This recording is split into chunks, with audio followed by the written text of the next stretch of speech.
Ryan, wag na wag kang lilingon sa likod mo. Bakit? Merong isang batang sumusunod sa atin. Duguan siya. Alam mo, ikaw, ang hilig mong manakot porket may third eye ka. Tila ba gustong manghingi ng tulong? Eh, yun naman pala eh. Bakit hindi mo tulungan? Eh, ikaw yung may third eye. Ikaw yung nakakakita sa kanila. Eh, ayoko siyang tulungan eh. Ayoko siyang tignan. Nakakatakot kaya. Hindi na ako titigilan yan kapag kinausap ko siya. Alam mo, grabe ka. Dapat tulungan mo sila eh. Sabihin mo na kung anong gusto mong sabihin, Ryan. Pero hindi ko siya tutulungan. Lalong-lalo nang ayoko siyang tignan. Tara na nga. Bilisan na natin maglakad. Magre-review pa tayo eh. Sige na nga, tara na. Exam na bukas. Bilis! Uy, Ryan! Tara na! Baka malate pa tayo dun eh. Saglit lang. Last na to. Wow! Sagad kung sagad mag-review, Ryan ha. Baka naman maging top notcher ka niyan. Sa bagay, meron ka nga katabi dyan ngayon oh. Feeling ko siya magsasabi sa'yo ng mga sagot eh. Alam mo ikaw, ang hilig mo magbiro. Di ako nagbibiro. Meron ka nga katabi. Nakikita ko. Tigilan mo nga ako sa kagaganyan mo. Eh, itong lapis. Pinabasbasan ko na din to. Dumaan kami dun sa may simbahan eh. Sana talaga pala rin din ako no. Makapasa sana ako. Siyempre ikaw din. Tara na, Ryan. Malilate pa tayo nito eh. Saglit lang. Malapit naman ako dito eh. Antayin kita dito ha. Nakakapagod yung exam no, Ryan? Oo nga eh. Nakakapagod. Ryan De La Cruz. Top notcher. Magbilang anghel ka sana, Nicole. Tsaka alam mo kanina, takot ako sa classroom namin. Merong batang duguan doon. Nakikita ng third eye ko. Katabi ng teacher.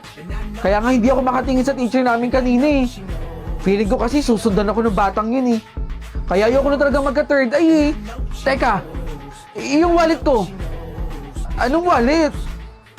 Yung wallet ko, naiwan ko dun sa boss. Naiwan mo sa boss? Umalis na yung boss eh. Hahabulin ko. Saglit, yung boss! Ryan! Yung boss! Ryan! Ryan! Yes! Pasado ko, Ryan! Pasado ko! Salamat! Pasado ko!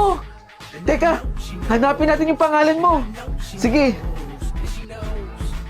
Ryan! Top notcher ka! Congratulations! Top notcher ako? Ang galing-galing mo! Uy! Tara, teka!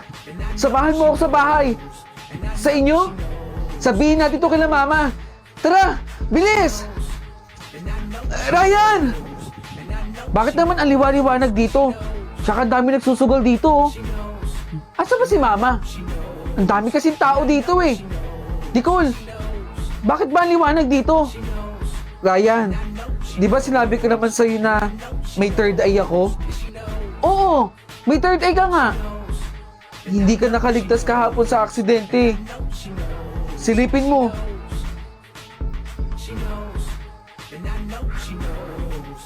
Alam mo bang mas mataas yung grades ko ngayon compare dati? Puro line of 8 po yan. Ito na ba yung definition mo ng mataas, Clive? Kung nabubuhay lang yung kapatid mo, sigurado akong mas mataas pa sa'yo yun.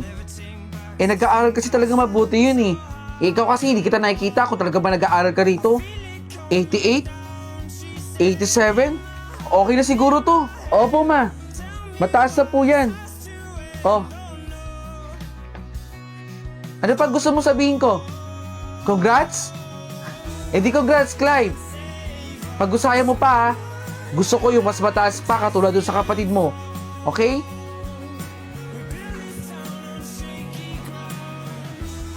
Ma, kamukha ko na ba si Bunso? Tignan mo, ano na naman yan, Clive? Di ba sinabihan na kita na wag mo nang gagamitin yung kahit anong gamit ng kapatid mo? Kahit anong mangyari, Clive, hindi magiging ikaw ang kapatid mo. Sinubukan ko lang naman po suotin yung salamin ni Bunso. Naiibang ka na ba? Para maging kamukha ko po siya pag nakita ninyo ako. Sobrang laki ng pinagkaiba ninyo. Kaya please lang, Clive ha, wag na wag mo nang gagamitin lahat ng gamit ng kapatid mo. Hindi ka na nakakatuwa. Sorry po ma. Ma, saan ka po pupunta? Eh, saan pa ba ako pupunta? Eh, di sa puntod ng kapatid mo. Eh, di ba magaling ka na dun kahapon? Ano pa bang gusto mo, Clive? Magkasama naman tayo dito sa bahay, ah. Nakikita tayo araw-araw. Wala naman talaga akong dapat na pupuntahang puntod, eh. Kung hindi mo ginawa yung mga bagay na yon. Ma, ilang beses ko po ba sasabihin sa inyo na hindi, Clive? Paulit-ulit mo na lang sasabihin na hindi mo kasalanan yon.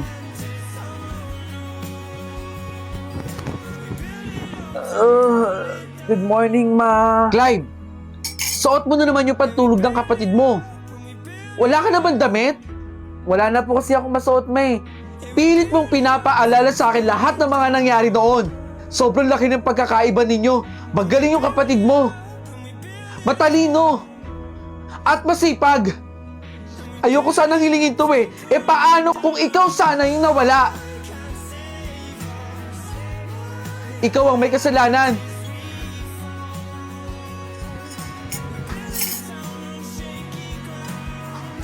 Tingnan mo nga kung bagay ito kay Bunso.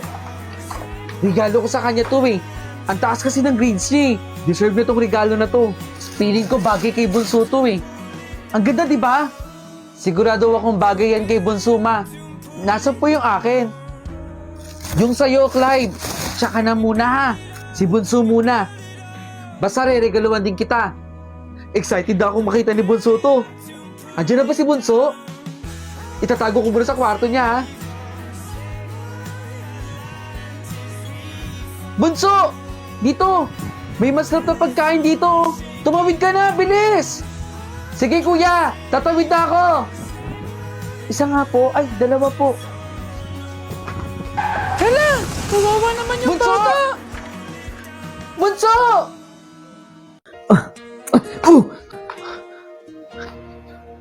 Kabayan? Kabayan! Pinoy! Pinoy!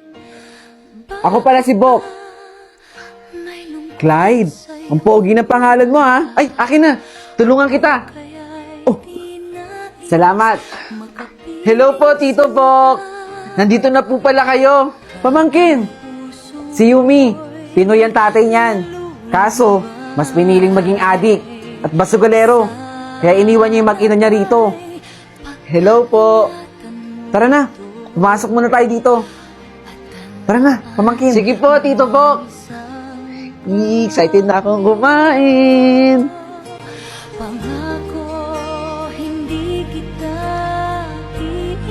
Oh, Clyde. Ah, yung picture na yan. Ayan si Ate Sheila, ang nanay ni Yumi. Sa kasamaang palad, nawala na rin siya dito sa mundo. Na-aksidente sila nung asawa niyang foreigner. Kaya kami na lang nag-aalaga kay Yumi. Ay, oo nga pala, Clyde. Pwede ba akong makiusap? Eh, may gagawin kasi ako, eh. Walang magbabantay kay Yumi. O, sige, sige. Nangangailangan din naman ako ng racket, eh. Salamat. Magandang araw, Yumi! I'm okay, little puppet. Bakit tawa ka ng tawa dyan? It's funny po kanya, Tito Clyde.